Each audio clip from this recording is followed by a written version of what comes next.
लिया है। सेना ने अन्य सुरक्षा एजेंसियों के साथ मिलकर कल रात 10 बजे से सैनिकों की तैनाती कर दी है।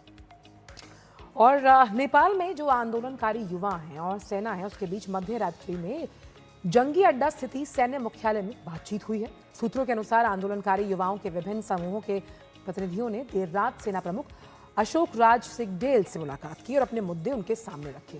सेना के वरिष्ठ अधिकारी ने इसे किसी औपचारिक वार्ता की जगह युवाओं के विचारों को समझने का एक प्रारंभिक प्रयास बताया। और इस बीच सेना ने देश में सुरक्षा की वर्तमान चुनौतियों को देखते हुए विशेष प्रबंध भी शुरू कर दिए हैं।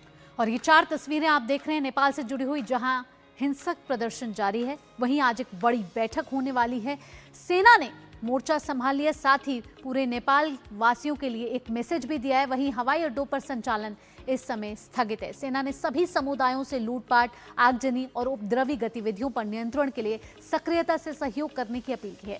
सेना के अनुसार काठमांडू के बानेश्वर में राष्ट्रीय वाणिज्य बैंक में लूटपाट की घटना में शामिल 5 लोगों को गिरफ्तार कर लिया गया है।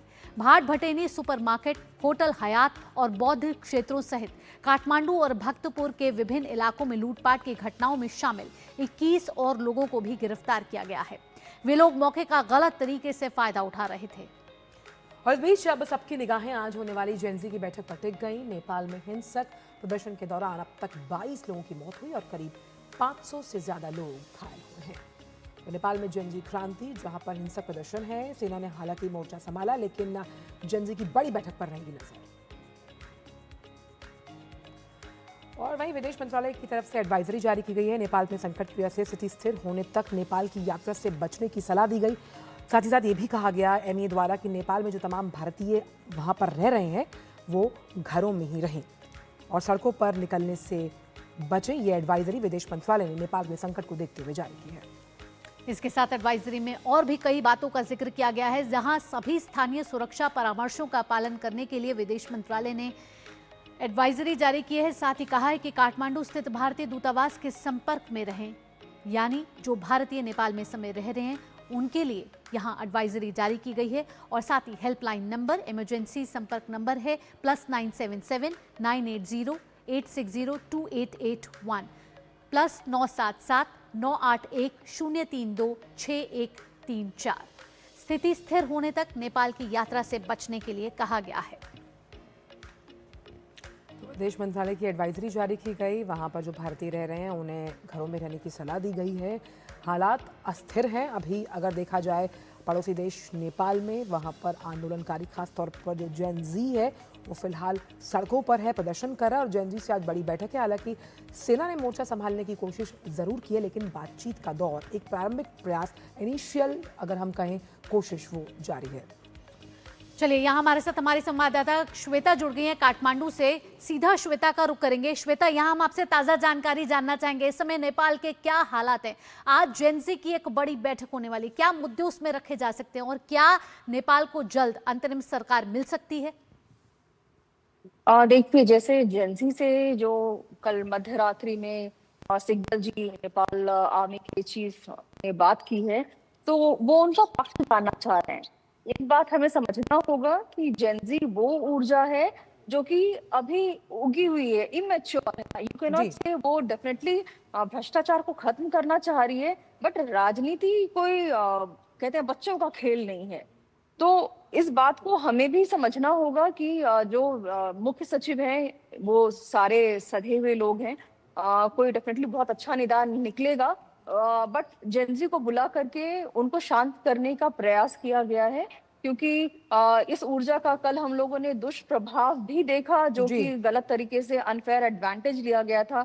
जब भाट भटेनी भक्तपुर राधे राधे में हम देख रहे हैं कि बच्चे वहां से कोल्ड ड्रिंक्स उठा के ले जा रहे हैं, वहां जो सामने टीवी उठा के ले जा रहे हैं, जो भी माने फ्लोर क्लियर उठा के ले जा रहे हैं, तो these views where really disturbing. या फिर वाणिज्य बैंक में लूट मचा दिया, घर में लूटपाट हो रही है, तो बात मैंने जो उनका मकसद था कि नेताओं को बताना है कि वो गलत कर रहे हैं, तो उनके घरों में उन्होंने आग लगा दी। हिंसा तो जस्टिफाई नहीं किया जा सकता है, बट आप सरकारी जो बिल्डिंग है, जो टैक्स पेयर के पैसे से बना है, वो जनता का पैसा है, उन्हीं का पैसा है, वो पैसा आग में डालना कहीं भी कोई भी समझदार इंसान इस बात की तारीफ नहीं करेगा। विद्रोह प्रदर्शन एक मुद्दे के लिए किया गया था जो जी। कि भ्रष्टाचार के विरुद्ध था। मगर जो अब वारदातें आई श्वेता। उसके लिए नेपाली आर्मी, हाँ जी, बिल्कुल श्वेता, इस पूरे प्रदर्शन में दो नाम मैं जानना चाहूंगी कि इस पर अगर आप रोशनी डाल पाएं। एक सुडान गुरुंग और बालेन शाह, ये दो ऐसे नाम हैं जिनके बारे में लगातार ये कहा जा रहा है कि जिस तरह से जेनजी इस प्रदर्शन पर उतर कर आया उसकी बहुत बड़ी सुलगती हुई आग को हवा इन दो नामों ने दी। क्या लगता है आपको आने वाले समय में इन दोनों का, खासतौर पर अभी तो मेयर है बालेन शाह, राजनीति में गुरंग, सुडान गुरुंग की एंट्री हो सकती है?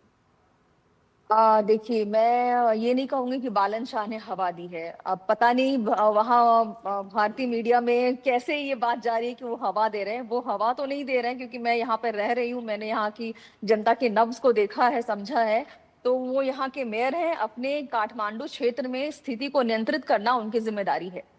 तो अगर वो बच्चों को शांत रहने के लिए कह रहे हैं, क्योंकि वो खुद एक मिलेनियल हैं, माने 35 से 40 वर्ष के बीच वाले को हम मिलेनियल कहते हैं, तो वो खुद मिलेनियल है, तो वो जेनजी को ये कह रहे हैं कि आप शांति बनाए रखो, हम सभी निदान निकाल लेंगे, मिलकर के निकल जाएगा निदान।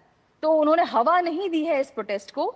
हाँ, मगर एक तरह से कह सकते हैं कि जो प्राइमरी जो प्रोटेस्ट शुरू हुआ था जेनजी का, उसमें जरूर सपोर्ट था, क्योंकि वो सपोर्ट बहुत आवश्यक था सरकार को हिलाने के लिए, बताने के लिए कि जनता नाखुश है। जो जेनजी, जिनको रोजगार चाहिए, अच्छे जीवन में अवसर चाहिए, निपो किड्स को सुख सुविधा मिल रही है और वो कष्ट झेल रहे हैं, तो इस बात को बताने के लिए जो प्रदर्शन शुरू में हुआ वो बहुत ही जरूरी था, अच्छा था। जी। बट जो उग्र रूप जिसने लिया, अब नेशनल असेंबली के दीवार पर चढ़ के उसको जलाना, तोड़ना, ये कभी ये अभद्र व्यवहार की ही गिनती में आएगा और ये कोई भी अप्रिशिएट नहीं करेगा। मुझे लगता है जेनजी भी बाद में चलिए देखना होगा श्वेता कि अब नेपाल की दिशा और दशा क्या रहने वाली है आगे, और जेनजी का रुख आगे क्या रहने वाला है। फिलहाल प्रार्थना सभी यही कर रहे हैं कि जेनजी शांत हो जाए। फिलहाल श्वेता, तमाम जानकारियों के साथ धन्यवाद।